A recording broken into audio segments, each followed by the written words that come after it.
Glória a Deus. Bendito Deus, Pai querido, Pai santo que está nos céus, graças nós te damos, Senhor, estamos em tua presença, agradecidos pela vida, pela salvação. Te louvamos, ó Deus, por mais um dia em tua santa presença. Te louvamos pelo teu amor, te agradecemos, Pai, pela tua bondade. Abençoa os nossos irmãos, nossos amigos, nossos ouvintes, os internautas, ó Deus, neste horário conosco. Pai bondoso, Pai santo, ouve a nossa oração. No santo nome de Jesus Cristo, nós te pedimos e te agradecemos. Amém. Saudamos a todos com a paz de nosso Senhor Jesus Cristo. Voltamos para trazer a nossa contribuição, que é o comentário da Escola Bíblica Dominical. Nossa 7ª lição, Ética Cristã e Doação de Órgãos. Um tema absolutamente atualizado pelo fato de hoje existir muita gente sendo salva da morte prematura, pelo fato de haver doadores. E não podemos também esquecer, ignorar, que há um certo tabu em relação a este tema, principalmente entre nós evangélicos.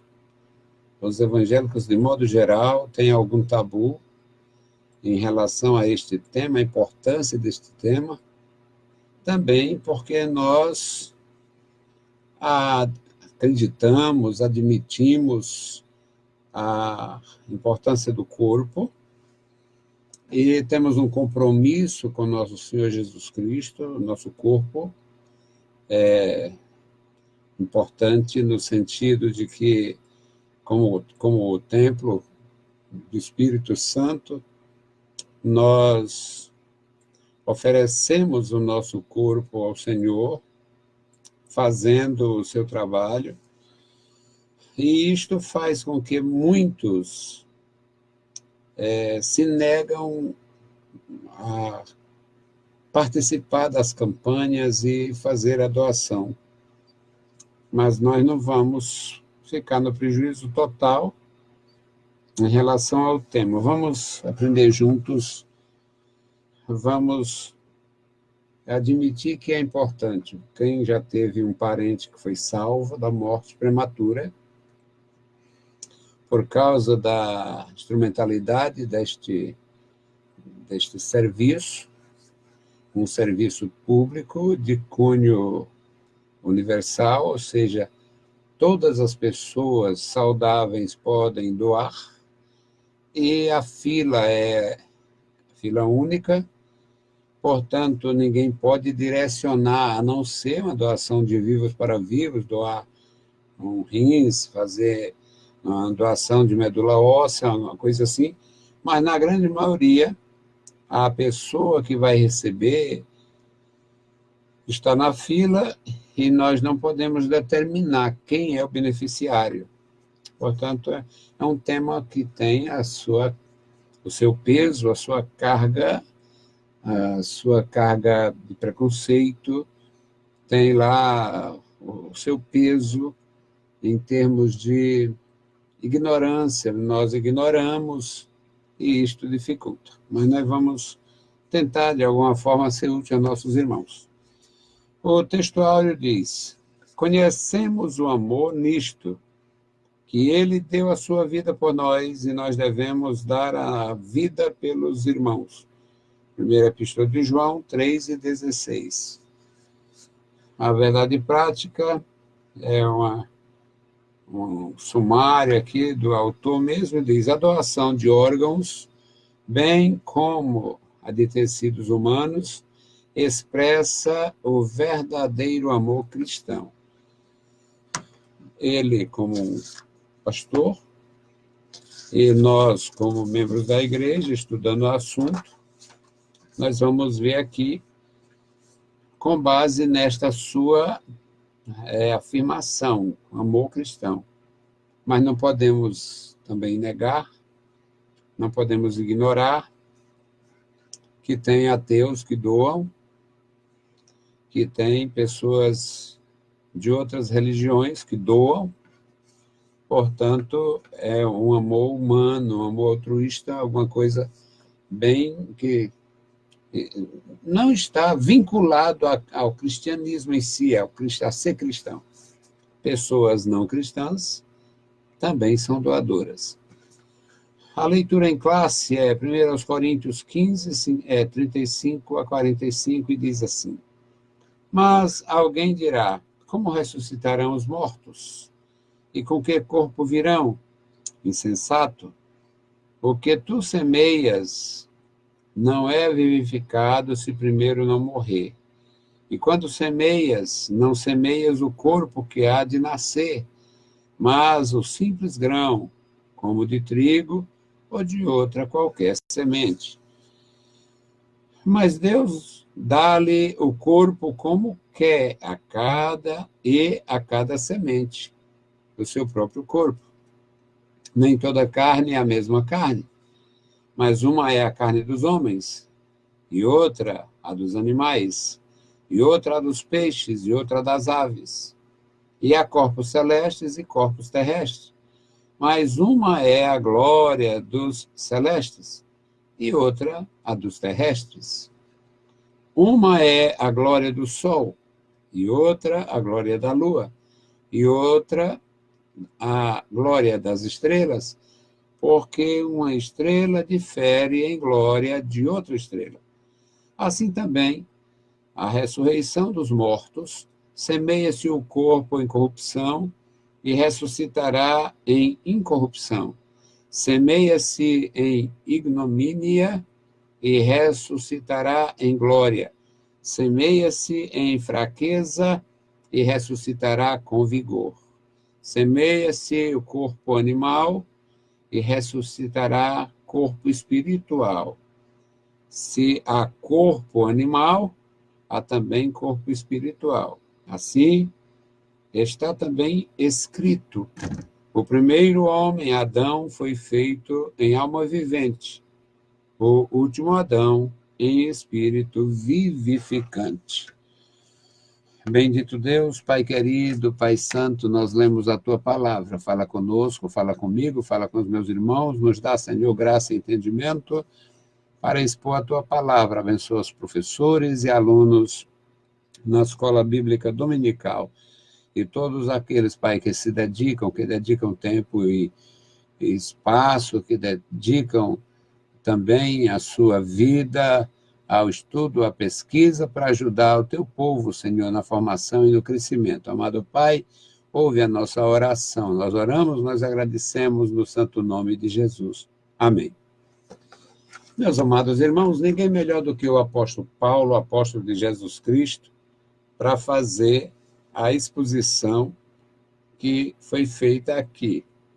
Um homem com excelente formação, excelente padrão, conhecedor da lei do Senhor, conhecedor da lei dos romanos, e um homem que tinha muita liberdade para pensar e expressar. Então, o que nós vemos aqui nessa leitura é uma maneira do apóstolo de Jesus Cristo a demonstrar à igreja a respeito do corpo, a respeito da ressurreição. E é exatamente este um dos pontos que muitas pessoas hoje, muitos servos de Deus, muitos cristãos hoje, têm um problema, têm um pé atrás com a doação de órgãos. Como se nós, na ressurreição, nós necessitássemos ou dependêssemos do corpo que foi sepultado. E o apóstolo, melhor do que qualquer outro, um instrumento de Deus, um instrumento nas mãos de Deus, para falar sobre a semente corruptível que é semeada, um corpo que se corrompe. Muitas vezes se corrompe de tal forma que o sepultamento tem que ser apressado, a finalização tem que ser abreviada, o sepultamento, ou a cremação, pelo fato de não haver segurança. E ele, portanto, deixa absolutamente claro que não se pode esperar a ressurreição como uma resposta do corpo que foi sepultado. Acho lindo a linguagem, linda a mensagem do apóstolo Jesus Cristo. E aqui, a leitura em classe, no segundo versículo, ele já começa, ou seja, falta de sensatez, esperar que o corpo da ressurreição tenha uma dependência, uma interdependência com o corpo do sepultamento. Eu acho isso aqui maravilhoso. Mas a lição é um tanto longa e o assunto requer mais atenção, e nós vamos para a introdução. Segundo o Ministério da Saúde, o Brasil tem 64 mil pacientes na fila de espera por um transplante de órgãos. Dados da Associação Brasileira de Transplante de Órgãos mostram que 2.333 pessoas morreram à espera de um transplante no ano de 2015. Nós estamos em 2018, a pesquisa de 2015, não sei quando foi a sua publicação, mas o autor está expondo aqui números precisos. Ele diz na continuação, muitas famílias ainda rejeitam a doação por dilemas éticos e por falta de informação. Nesta lição, veremos os pontos mais relevantes desta importante questão e concluiremos que doar é uma expressão de amor cristão, do amor cristão. 1 João 3,16, o versículo do nosso texto áureo. O primeiro tópico é a doação de órgão, o conceito geral. A doação de órgão engloba basicamente a técnica de transplante e as pesquisas com células tronco adultas e embrionária. Ele fecha a questão com as células tronco embrionária, porque ao serem extraídas as células tronco embrionária, como uma proposta que ainda não tem definição 100% no Brasil, mas já se usa de alguma forma, a interrupção da vida. Digamos que, aliás, já é feito de alguma forma em alguns países, a pessoa está enferma e, portanto, é feito. Como hoje eles têm existem banco de genéticas em vários lugares, em vários institutos, em várias escolas, e existem empresas especializadas em armazenar, em arquivar materiais genéticos. Então, digamos, uma mulher que ela não quis, por alguma razão, ela não quis ser mãe. Mas ela guardou, ela tem uma reserva de óvulo, uma reserva de material genético do marido, eles têm isso guardado, está lá no banco de dados em alguma escola, algum laboratório. E aí ela é acometida de uma enfermidade, ou ele. Então, o que eles fazem? Eles podem fazer tanto através dela, se for possível, como através de, a expressão aqui é ridícula, mas eu não vou deixar de usar, a questão da barriga de aluguel. Então, usa-se material que fora anteriormente coletado e fertiliza esse material, funde esse material, fecunda o óvulo e o espermatozoide e cria, portanto, cria um ser.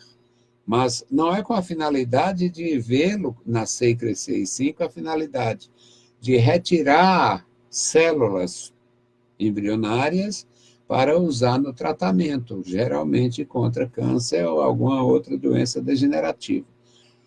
Tem havido relativo sucesso, mas no Brasil isso não está plenamente, não é plenamente conhecido e nem tampouco aceito.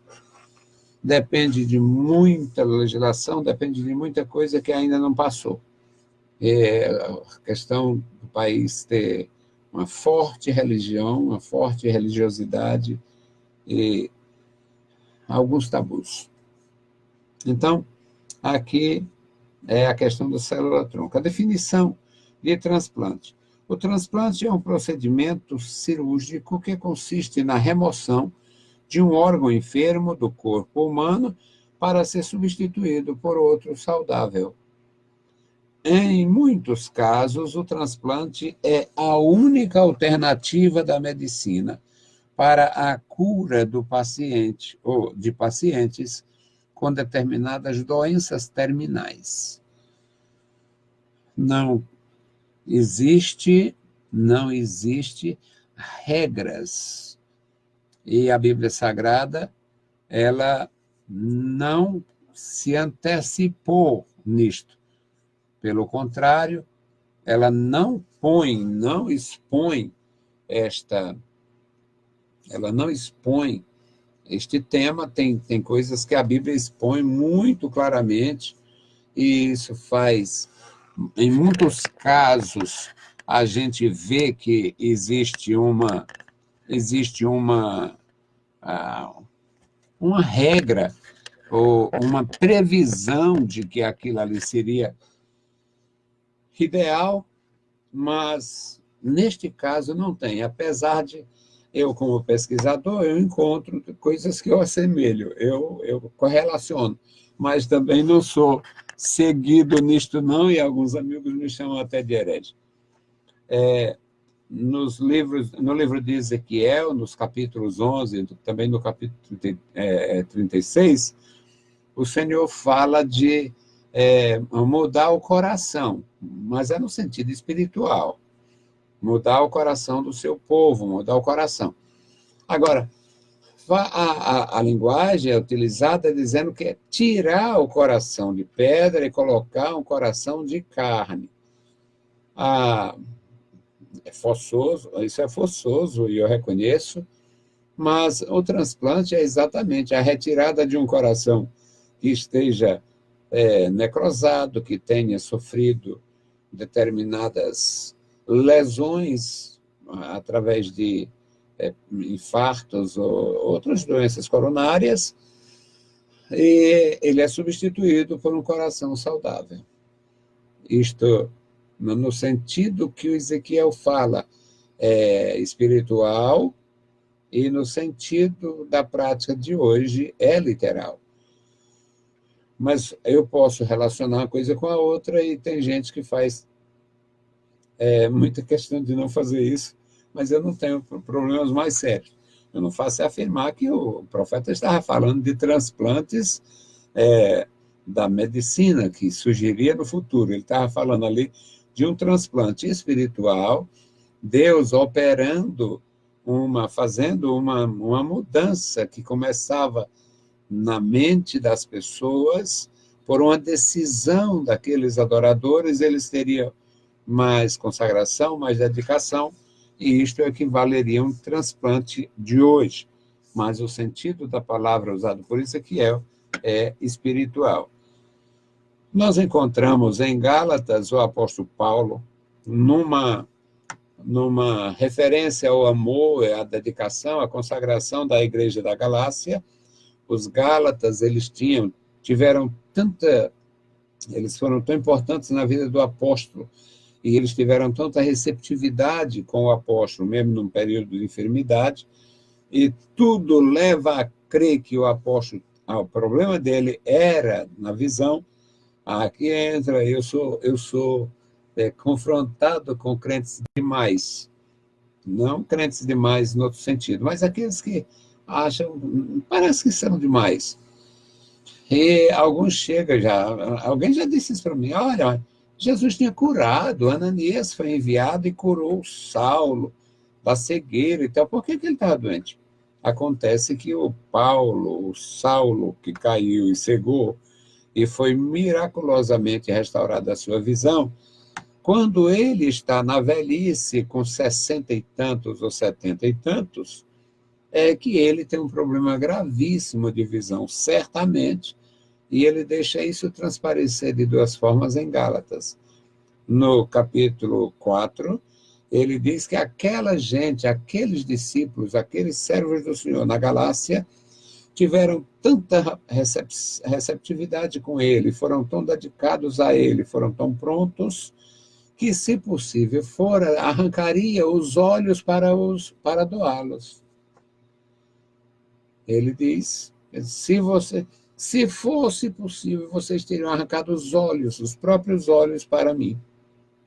Então, a força da expressão que ele usa no capítulo 4, versículos 15 e 16, se não me falha a memória, eu anotei, exatamente. Então, aliás, eu coloquei aqui Gálatas 4, de 12 a 18, mas o versículo 15 é quando ele diz, se fosse possível, vocês teriam arrancado os olhos para me dar. Então, significa que o problema dele era na visão. E ainda nesta mesma epístola, no capítulo 6, ele diz palavras semelhantes. Ele dá uma indicação de que o seu problema era na visão. Ele fala no capítulo 6, no versículos... Aqui ele fala sobre o tamanho das letras que ele está escrevendo. Olha como foi que eu escrevi para vocês. Eu escrevi para vocês, e veja as letras, ou seja, ele está chamando a atenção para uma espécie de letras garrafais. No versículo 11, capítulo Gálatas 6 e 11. Vede com que grandes letras vos escrevi com minha própria mão. Ele tinha um secretário, o Tércio, aparece na Epístola de Paulo aos Romanos, e aqui não aparece o nome do Tércio, mas ele diz, veja como, isso aqui eu escrevi com a minha própria mão e veja o tamanho das letras. Portanto, para mim são indicações de que a Bíblia fala da possibilidade de transplante, muito embora no texto de Ezequiel era uma espécie de transplantação espiritual, tirar um coração duro, endurecido, um coração petrificado, por um coração maleável, um coração tratável. E no caso de Gálatas 4, não fica a menor dúvida, o apóstolo, eles desconhecem o tratamento, porque de fato não existia, e ele diz, o problema de vocês nunca faltou atenção, nunca faltou amor, nunca faltou afeto, e se fosse possível, vocês teriam arrancado os olhos para me doar. Então, meus amados, é muito bom a gente aprender, e eu tenho a facilidade de expor para os meus irmãos, que eu sei, eu fui ajudado. Eu tive minha ajuda. No começo dos anos 80, por incrível que pareça, eu dizia para os amigos e colegas de trabalho, aí eu ser perguntado, por que você faz teologia? E eu dizia, olha, é um hobby. Foi a maior roubada para mim. Fazer teologia por hobby. Não dá para brincar com as coisas de Deus, nem tão pouco. Se tiver consciência, não dá para conhecer as coisas de Deus e ficar indiferente. Não dá. Então, no começo dos anos 80, eu estava todo por fora, fazendo teologia por hobby, e no final dos anos 80 eu entrei na roubada. Fui colocado para liderar um departamento de jovens que, quando eu assumi, com Francisco Evandro de Oliveira, nós tínhamos 71 jovens no nosso departamento. 71 jovens, confeccionamos 71 carteirinha da Unijovens. Foi o primeiro tiro certeiro sem o MADE, que o MADE cai, o MADE caiu, o MADE vai cair, era nosso Unijovens, União de Jovens, e só isso. E não paramos mais. A União de Jovens continuou e nós continuamos trabalhando e Deus foi abençoando. Depois criamos a Escola Teológica União e Crescimento, a Unicresce, botamos no rádio e vamos fazendo alguma coisa. É necessário, é possível, é necessário e também é justo. Na continuação aqui, ainda no primeiro tópico, meus amados irmãos, ele vai falar dos tipos. O tipo mais comum de transplante é a transfusão de sangue. Não, na parte anterior ele diz, o transplante é a única alternativa à medicina para curar determinados pacientes com determinadas doenças terminais. Podem ser transplantados, ele vai falar dos órgãos. Órgãos como o coração, o fígado, o pâncreas, os rins e os pulmões, os tecidos e outros. E aqui falando sobre o coração. O coração transplantado é uma maravilha para quem recebe. Pessoas com coração cansado, já teve muitos problemas, às vezes, tem sopro no coração, tem coração crescido, tem jovens com deformações, inflamações congênitas, e pessoas jovens, muito jovem, mas doente, muito cansado, como se fosse uma pessoa velha, por causa do coração. Já temos tratamentos radicais, eu não me lembro o nome dele agora, mas o médico que criou ele, simplesmente ele resolveu, ou seja, esse paciente está com o pé na cova, você vai morrer. De qualquer forma, ele vai morrer. Então, deixa eu fazer o seguinte, eu vou diminuir, o coração estava crescido, a caixa torácica estava sendo pressionada pelo tamanho do coração, o médico tirou, como se fosse uma abóbora, uma fruta, ele tirou um pedaço, ele tirou como se fosse, na verdade, uma talhada do coração. Tirou uma parte do coração, comprimiu e fechou com linha de pescador. E sabe o que aconteceu? O paciente ganhou vida, uma sobrevida, uma excelente história, um excelente histórico, excelente recuperação e restauração de sua vida, da normalidade da vida em muitos casos. Então, às vezes é necessário ousar. É necessário ousar em tudo que se faz, irmãos. Tudo que nós fizermos em determinado momento tem um desafio e é necessário ousar. Os médicos ousam. Eu me lembro que há uns anos, também, não sei quanto tempo, a minha mãe tem essas coisas todas. Nunca foi, na velhice pior. Mas teve um indivíduo que ele ganhou notoriedade porque ele salvou um paciente num voo e ele não tinha instrumentos cirúrgicos ali, a não ser a sua pequena valise com alguns instrumentos, mas ele usou uma garrafa de água mineral para bombear o coração daquela pessoa que sofreu um infarto em pleno voo, e ele salvou a vida desta pessoa utilizando uma garrafa PET, uma garrafa de água mineral, juntamente com outros recursos que ele dispunha naquele caso.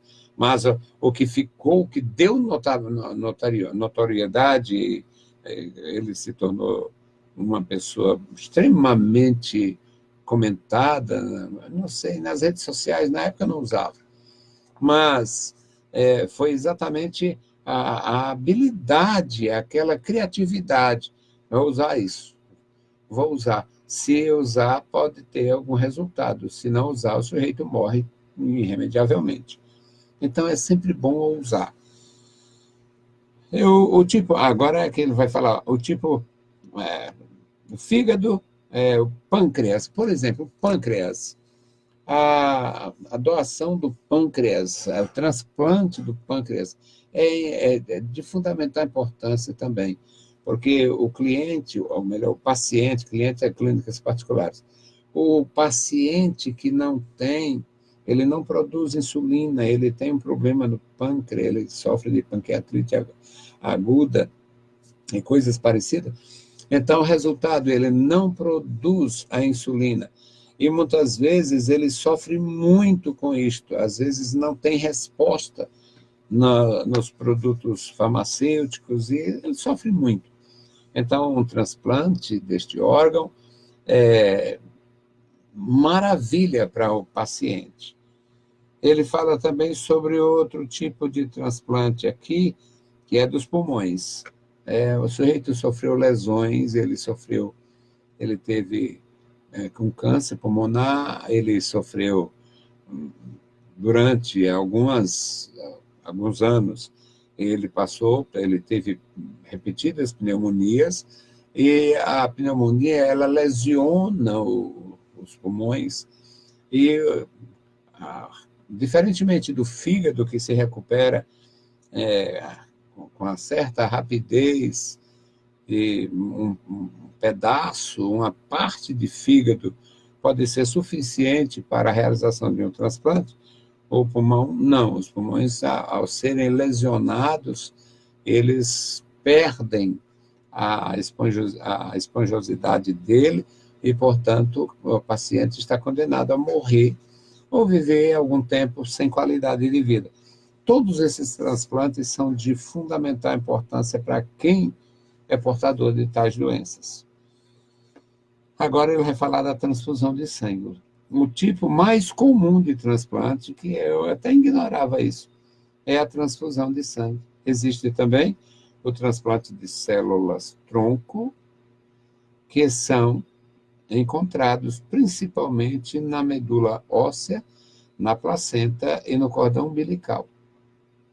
O transplante de célula-tronco adulta pode ser realizado entre pessoas vivas e, portanto, não apresenta problemas éticos. Não apresenta. O sujeito é compatível e vai dar, eu vou ser o doador.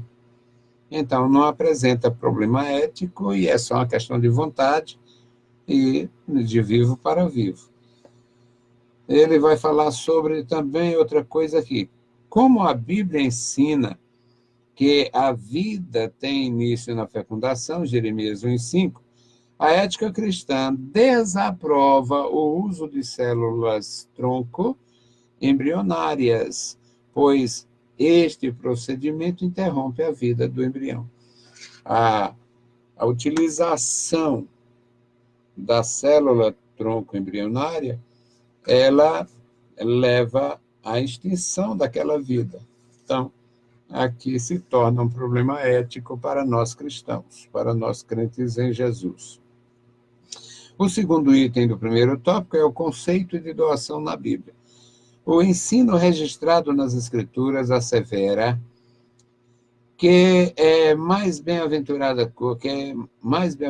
coisa é dar do que receber. Atos 20 e 35. Eu tenho mania de ensinar, e eu acho que é uma boa mania. E o apóstolo Paulo, ele diz aqui, meus irmãos, com todas as letras, que Deus, o Senhor Jesus, ensinou isto, mas não tem isso escrito em lugar nenhum. Acontece que o Senhor Jesus falou com ele e disse a ele também que apareceria outras vezes. Portanto, após a sua conversão, ele fica cerca de 4 anos no deserto da Arábia, na Arábia Pétrea, e depois ele se envolve nos trabalhos, ele é apresentado por Barnabé, lá no grupo apostólico, fica todo mundo de pé atrás, mas aí ele ganha confiança, e depois ele vai para a viagem missionária, só 14 anos depois é que ele retorna a Jerusalém. Tudo muito diferente, mas ele é ativo, trabalhando ali. E o resultado é que ele tinha experiências com o Senhor que não estão nos evangelhos. Ele ouviu da parte do Senhor Jesus coisas que não estão escritas, portanto, ele faz a citação que é melhor dar do que receber, é mais bem-aventurado, é ter para dar do que está pedindo, mais bem-aventurada coisa é dar do que receber. Isso aqui o autor está aplicando para a doação de órgão e também, eu acho maravilhoso, porque no que diz respeito à doação de vivos para vivos, é melhor você poder ajudar alguém do que depender da ajuda. E Paulo cita isso aqui de uma forma bem clara, que o Senhor Jesus falou isto. Ele fala ainda que ele vai dar exemplo das Escrituras. A pobre viúva doou na casa do Senhor todo o seu sustento, todo o sustento que tinha. É Marcos capítulo 12, versículos 43 a 44. Barnabé, o filho da consolação, sem pretensão alguma, vendeu uma propriedade e fez doação da venda à igreja, Atos 4, 36 e 37. Foi aquilo que fez o Ananias e a Safira fazer de conta que eram fiéis. Ele levou a eles, eles tomaram essa atitude, foram lá e apresentaram, disseram que estavam entregando tudo e foram reprovados. Ananias e Safira foram reprovados na sua atitude, porque, na verdade, eles não estavam fazendo como estavam dizendo. Eles não tiveram o mesmo desprendimento do Barnabé. Outra coisa que ele menciona aqui, a excelência da doação repousa na disposição de renunciar e até se sacrificar e sofrer, com base no amor pelos outros. Romanos 5:8. Doar ao necessitado é uma forma de colocar a fé em prática. Tiago 2:14-17. E ainda a reciprocidade está presente no gesto de doar, pois foi o Senhor Jesus quem asseverou: dai e ser-vos-á dado. Lucas capítulo 6, versículo 38a. Até aqui, a parte que nós vemos sobre doação é a importância da doação, a necessidade de doação, o significado da doação, principalmente para quem recebe. Porque eu já vi isso em alguns casos. No Templo Central, uma de nossas irmãs, uma mulher virtuosa, valorosa, fazendo hemodiálise durante muito tempo. Eu olhava para ela, ela era tão sofrida, mas tão sofrida, a pele muito pálida, muitos hematomas, porque ficam, alguns trombos, ela aparecia trombos no braço, e ficava ali.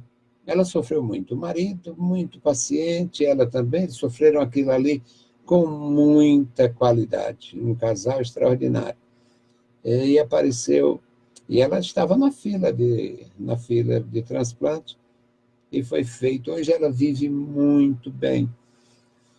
Foi feito aquele transplante e ela vive muito bem. Nem parece, ela tem outra pele, ela tem outra vida, outra disposição. Muito bem. Ou seja, alguém morreu para dar vida àquela irmã. E é muito importante para quem recebe. Qual a importância que isto tem para quem faz, para quem dá? Aqui um adendo fora da lição. Olha, irmãos, se não há conflito entre a nossa fé e este recurso da medicina, que é o transplante, se não há conflito, se nós temos a oportunidade de fazer o bem, então por que não fazer? Porque alguns, por ignorar, acham o seguinte: se não mutilar o corpo e fazer o sepultamento, isso prejudica. Vai ter reflexo? Não tem. Olha, nós não temos, ninguém tem nem ideia da quantidade de homens e mulheres que sofreram amputações. Portanto, a perna de uma pessoa foi sepultada num país e ela morre no outro. Foi sepultado a perna e o braço num continente, ela morre no outro. Olha, não existe o menor prejuízo na questão da doação. Então, pode doar, pode se tornar um doador desassustadamente. Há ainda um fator de ignorância, diz, não, mas se o sujeito está doente, pode ser sacrificado. É muito difícil uma coisa desta, porque não existe como determinar, como destinar, a não ser que fosse um crime, uma coisa criminosa, e de criminosos nós temos que pedir o socorro de Deus, porque de criminosos ninguém escapa. Mas furar a fila, vender órgãos e tal, traficar, é uma coisa muito difícil, mesmo num país como o nosso, um país que deixa muito a desejar. Mas tem lá seus critérios que nós temos a feliz oportunidade de valorizar. É bom fazer isso. O terceiro item do primeiro tópico parece que o tempo todo é só isso. Mas é porque o assunto requer A doação em si mesmo, pertencemos a Deus. A doação de si mesmo. Nós pertencemos a Deus. Diante de tantas bênçãos recebidas e com o sentimento de gratidão, o salmista perguntou para si mesmo: o que darei ao Senhor por todos os benefícios que me tem feito? Salmo 116, 12. Ciente de que a essência de adorar a Deus é entregar-se a Ele, o salmista responde para si mesmo: tomarei o cálice da salvação. Salmo 116, versículo 13. Ele diz que tomaria o cálice da salvação e invocaria o nome do Senhor, ou seja, eu participo na obra de Deus, eu tomarei o cálice da salvação e eu também invoco o nome do Senhor. Eu vou estar na dependência de Deus. Esta expressão implica renúncia total ao mundo, à concupiscência e aos desejos da carne. 1 João 2, 15 a 17. O Senhor Jesus ensinou que os verdadeiros discípulos devem negar-se a si mesmos, Lucas 9, 23. Esse é o compromisso de não seguirmos a forma mundana de viver. Romanos 12, 1 e 2. É quando sugere, é quando orienta, é quando ordena, e nós devemos apresentar os nossos corpos em sacrifícios vivos, santo, agradável a Deus. Nosso Deus, ele é santo e, portanto, o corpo, ela tem uma importância para Deus. O corpo tem importância, porque é o templo do Espírito Santo.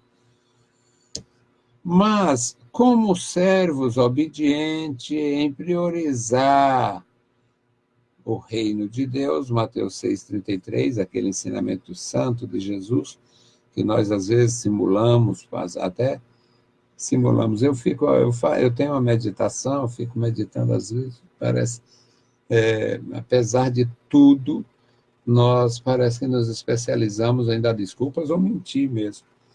Porque aí eu prego e buscar o reino de Deus em primeiro lugar e a sua justiça. Mas, e quando as pessoas precisam de mim? Buscar o reino de Deus e a sua justiça em primeiro lugar. Mas por que eu desapareço dos cultos? É bom pensar. Parece que nós nos especializamos em mentir para nós mesmos, como se desse para enganar a Deus. Não tenho tempo, não tive tempo, falta isto, falta aquilo. E, na verdade, parece-me, é bem grosseira a coisa, mas quem sabe alguém precisa ser confrontado com esta forma insana de viver. Se desculpar por tudo, se ausentar de tudo. Eu sei que, apesar de mim, eu ainda poderia fazer alguma coisa a mais, irmãos. Eu acho vergonhoso, lastimável, é quase um raio de maldição conviver com pessoas que é sempre na desculpa, sempre se desculpando, ou seja, o cara se esforça para tudo que lhe diz respeito, que desperta interesse, e as coisas de Deus ficam lá no segundo, terceiro, quarto plano. Mas ele diz que cita Mateus 6,33, buscar em primeiro lugar o reino de Deus e a sua justiça, com a maior cara de anjo, porque é muito prático dar desculpas, mas o nosso Deus não se apraz com desculpas, até porque ele conhece nossas reais condições. Aqui, irmãos, o que falta em muitos casos falta vontade, falta compromisso, falta desejo, falta muita coisa. Falta muita coisa. Mas parece que nós nos especializamos em mentir. Não tem tempo. Mas eu quero fazer um curso, eu arranjo tempo. Eu não tenho tempo. Eu aconselho meus irmãos, eu aconselho as famílias. Tire tempo, traga o seu filho, venha com ele. É melhor você estar trazendo o seu filho para a igreja do que visitá-lo, do que buscar na pracinha. Lá na congregação que eu dirigia, tinha a Pracinha da Fumaça, chamada famosa Pracinha da Fumaça, porque ali é era uma concentração de maconheiro no passado. Agora eu não sei o que acontece por ali. Acontece que muitos filhos de crentes estavam lá na Pracinha da Fumaça. Crente sem temor, crente sem futuro, crente desordenado, crente que não tem respeito nem pelos que ele põe no mundo, nem pelo que ele gerou e botou no mundo. Aí fica dando desculpa. Mas o assunto é doação de órgão. Mas, às vezes, é necessário doar um menino vivo. Porque, irmãos, é coisa muito séria. Eu entrei nesse terreno pantanoso aí, porque a citação de Mateus 6,33, que parece que nós nos especializamos em mentir. Eu não busco, você também não, buscar o reino de Deus em primeiro lugar. Primeiro, a gente tem compromisso. Eu tenho compromisso. Tem horário. Claro.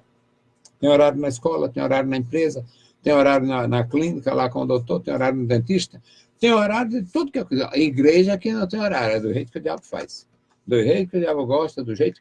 E isso é ridículo. Eu estou sofrendo muito, já sofri demais. Não me calo nunca, porque parece-me que nós nos especializamos em dar desculpas ou mentir descaradamente em relação ao tempo. Doação de órgão é o tema, e agora eu falei foi da doação da vida mesmo, doação de tudo. Ele mencionou a viúva pobre que doou as moedas todas, mencionou o filho da consolação, Barnabé, que doou a propriedade inteira. Ele não falou da Ananias e Safira, mas eu inseri. Aqui, irmãos, viver afastado do pecado é uma dos quesitos, e ser santo em toda maneira de viver. 1 Pedro 1, 14 a 16. Concluído o primeiro tópico, o tempo passou.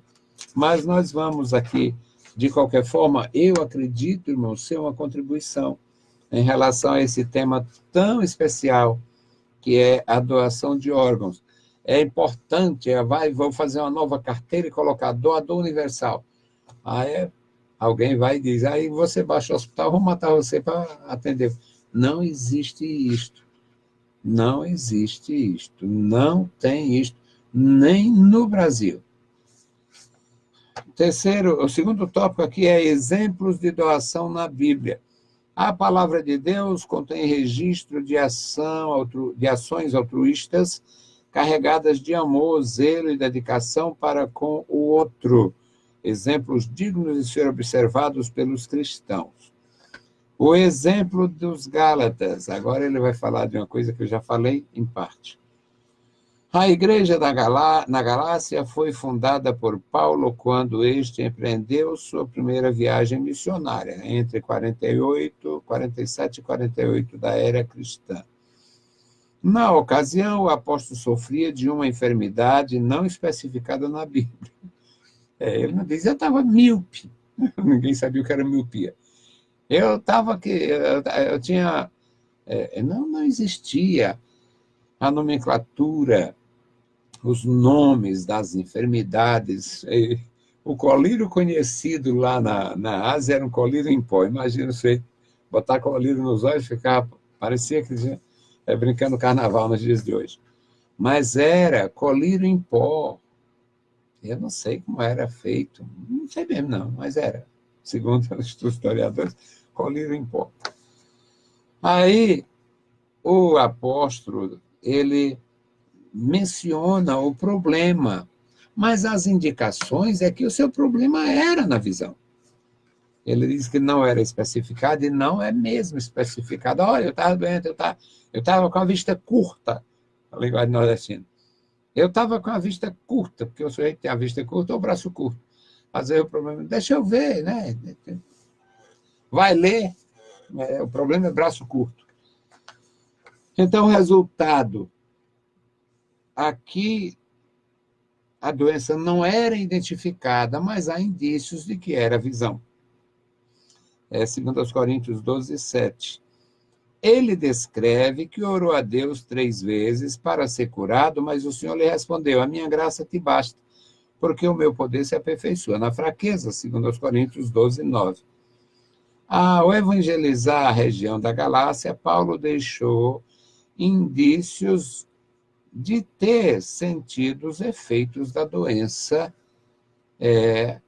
na sua carne. Gálatas 4:13. E salienta que os gálatas não o desprezaram nem o rejeitaram. Gálatas 4:14.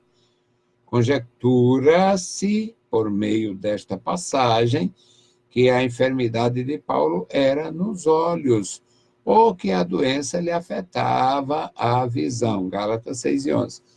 Gálatas 6:11 olha as letras que eu estou escrevendo para vocês, e Gálatas 4:15-16, ou Gálatas 12-18, que eu coloquei aqui o tema todo, Gálatas 4:12-18, que no versículo 15 ele diz: vocês me receberam como o próprio Jesus. Vocês me receberam como um anjo de Deus, ou como se fosse o próprio Cristo. E se dependesse de vocês, se possível fosse, vocês teriam arrancado os olhos para me beneficiar. Então, para mim, está na cara que o problema do homem era na visão, pela forma como ele se expressa. Eu não tenho muita dificuldade em absorver das Escrituras, em extrair das Escrituras alguma coisa que não esteja tão clara. E vou dar um exemplo. Eu sou muito crítico e autocrítico também. O Senhor Jesus fez uma crítica aos fariseus, aqueles indivíduos, porque eles dizimavam o coentro, o endro, todas as hortaliças que eles plantavam, eles dizimavam, tinham critério e tudo, e Jesus diz: vocês devem fazer isso sem desprezar as outras coisas. Com base nisto que Jesus diz, vocês devem fazer isso sem desprezar as outras coisas, todas as organizações por aí mantêm a história do dízimo. Jesus estava falando isso? Não sei. Eu não sei se Jesus estava falando que era para manter o dízimo. Acontece que todo mundo mantém. Ou seja, a coisa é importante, o indício é importante. Aqui o problema era do Paulo, o problema não é meu. O problema não é do meu pastor, o problema não é dos nossos irmãos. Ou seja, o problema não é um problema eclesiástico, era um problema pessoal. Então, se era cego, quase cego, deixou de ser, não interessa. Eu acho que não é por aí. Eu vou muito fundo, espero não me afogar, porque eu não tenho dificuldade em pensar. Pode contrariar alguém, que contrarie. Eu não tenho a menor dificuldade. Ora, se Paulo faz a menção, ele foi recebido, muito bem recebido, apesar do problema. Ele ora e pede a Deus para tirar o espinho da carne. Deus lhe dá a resposta que o seu poder, o poder de Deus vai se aperfeiçoar no seu abatimento mesmo. E depois ele diz: olha, vocês me receberam como um anjo de Deus, mesmo como se fosse Jesus Cristo, vocês me receberam de tal forma que não olharam a minha fraqueza, e tem mais, só não fizeram para arrancar os olhos para me dar, porque não é possível. Então, para mim, eu não tenho dificuldade. Ou adubo demais aqui, ou então, não sei o que é. Aqui, meus amados, no segundo item, do segundo tópico, ele fala do desprendimento de Paulo. O apóstolo dos gentios é um excepcional exemplo de doação em prol do reino de Deus. Transbordando de amor, ele escreveu aos Coríntios: eu de muito boa vontade gastarei e me deixarei gastar pelas vossas almas, segundo aos Coríntios 12:15. Ao retornar na terceira viagem missionária em direção a Jerusalém, o apóstolo discursou aos anciãos de Éfeso. Olha a palavra dele: mas em nada tenho minha vida por preciosa, contanto que cumpra com alegria a minha carreira e o ministério que recebi do Senhor Jesus. Atos 20:24. Dias depois, ao chegar a Cesareia, Atos 21:8, Paulo recebeu uma revelação acerca do perigo que corria em Jerusalém. Atos 21, 10 e 11. tendo sido persuadido pelos irmãos a recuar. Olha, não vá. Não faça esta viagem, irmão Paulo. Não faça esta viagem, não vá. É, dá um tempo, recuar. Tal. Atos 21, 12. O apóstolo, constrangido, declarou estar disposto não apenas a sofrer, mas ainda a morrer em Jerusalém pelo nome do Senhor Jesus. Atos 21, 13. O desprendimento paulino é uma ação digna de ser imitado pelos seguidores de Cristo. 1 Coríntios 11, 1. Então, meus amados irmãos, nós temos um privilégio, é algo grandioso aprender da parte de Deus, ensinar a respeito do altruísmo, se colocar no lugar do outro, se colocar no lugar de quem sofre, está pronto a estender as mãos. O item 3 fala da doação suprema de Cristo. O item 3, assim, no segundo tópico. Seguramente a morte vicária de Cristo é o maior e incontestável gesto de amor e de doação imensurável em favor do ser humano. Quando entregou sua vida por nós, pecadores, ele afirmou que o fez voluntariamente. Palavras de Jesus: ninguém me tira a minha vida de mim. Ninguém tira a minha vida de mim, mas eu de mim mesmo dou. João 10 e 18.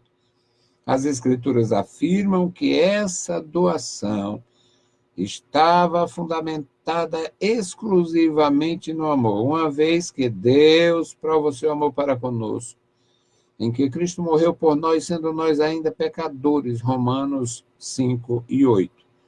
Foi por intermédio do sacrifício de Cristo e de sua vitória sobre a morte que fomos resgatados de nossa vã maneira de viver. 1 Pedro 1, 18 a 21. Portanto, tudo muito bem conectado, tudo aqui harmonizado. A obra de Jesus Cristo com a doação, não a doação de um órgão. Jesus não doou um órgão, ele doou a vida, ele doou o seu corpo.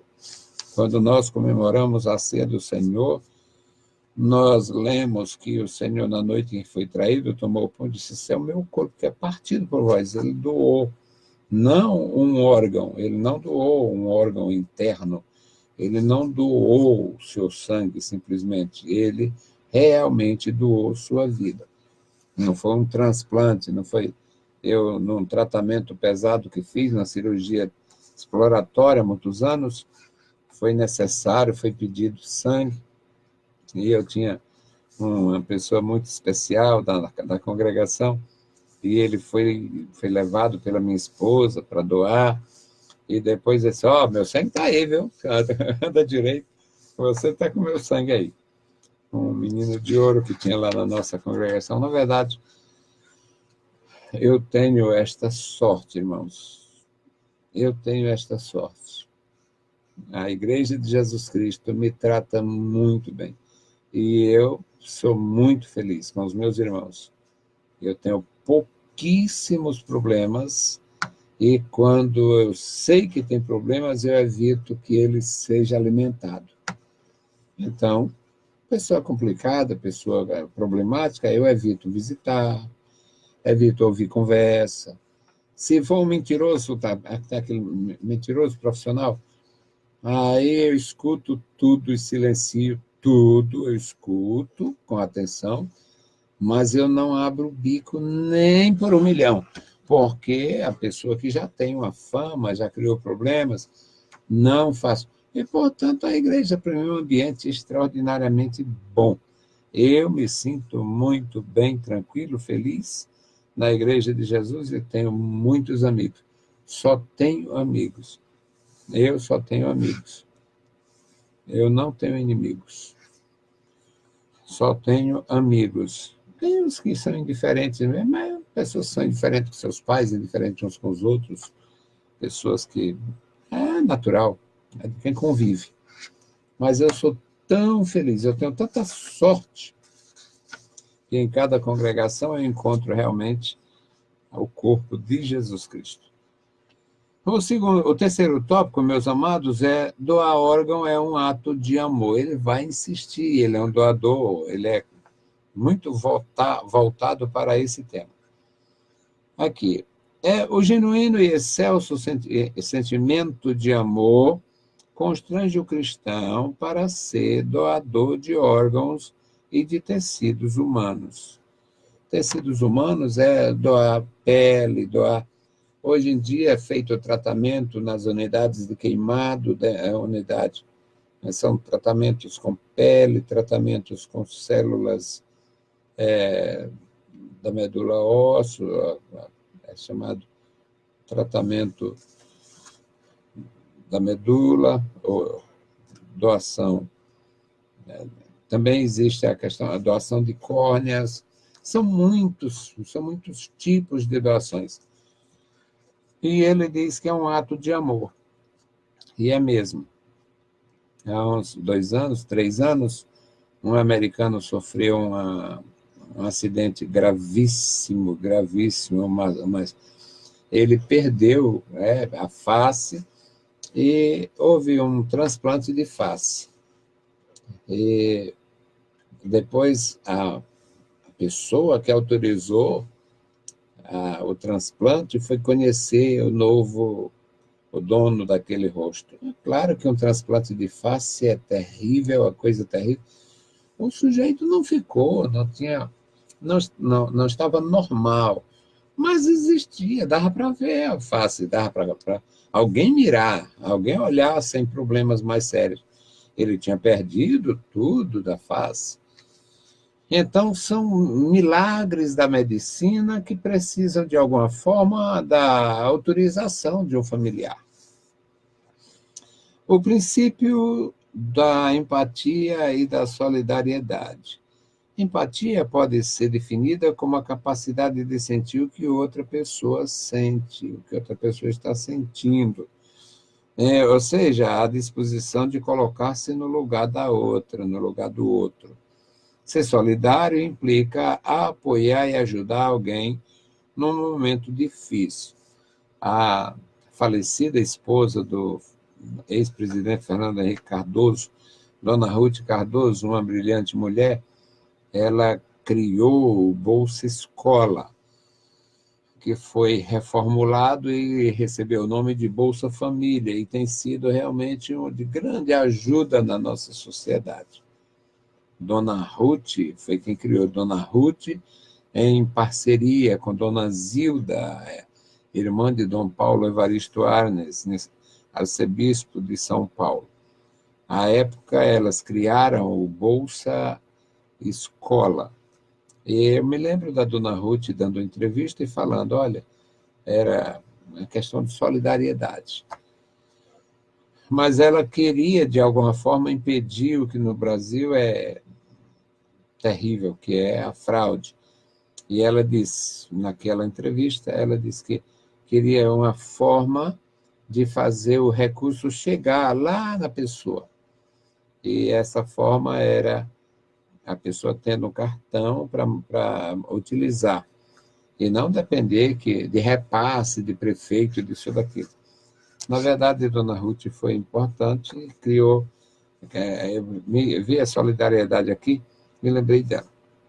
Então, ela criou aquele mecanismo que foi aperfeiçoado e agora é politicagem. O nosso resto de PT, aí chamado de Temer, isso aí é o resto do mandato do PT. Aí o Temer fazendo jogada com o Bolsa Família.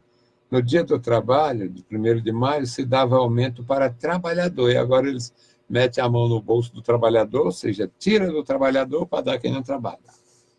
É uma crítica azeda, eu reconheço, mas deixou de ser uma coisa de solidariedade para ser uma coisa de politicagem suja. Mas, voltando ao nosso tema, aqui, a questão de ser solidário. Ser solidário implica em apoiar e ajudar alguém num momento difícil. Cristo nos ensinou no Sermão do Monte: tudo que vós quereis que os homens vos façam, fazei-lo também a vós. Fazei-lo também vós. Mateus 7,12.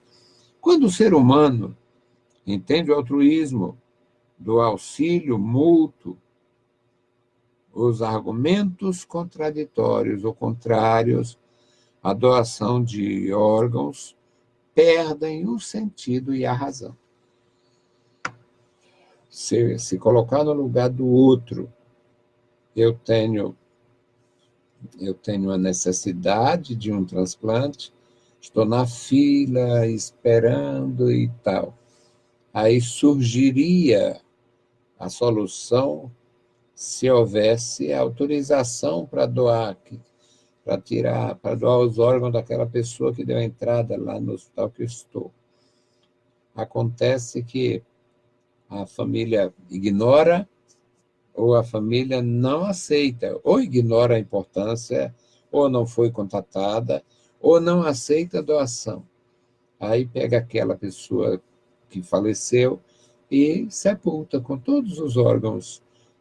E, na verdade, é um direito da família se negar a fazer isto, se não tem, já que o morto não pode determinar nada, mesmo que ele tivesse o documento dizendo que era doador, mas ia depender de um familiar. Agora, a diferença de quem recebe é muito grande você receber. Na congregação da quarta etapa quando nós chegamos, tinha um homem que tinha esse problema. E foi ajudado, a minha esposa pediu dinheiro às pessoas, fez uma campanha para pagar os exames e tal.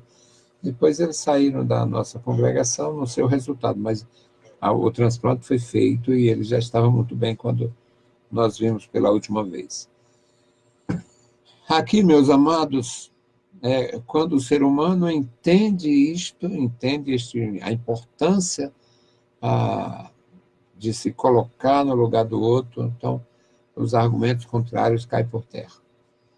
O princípio do verdadeiro amor. Amar a Deus e ao próximo como a si mesmo é o resumo da lei de Deus, Mateus capítulo 22, versículo 37 a 40. Cristo ensinou que não existe maior amor do que doar sua vida ao próximo.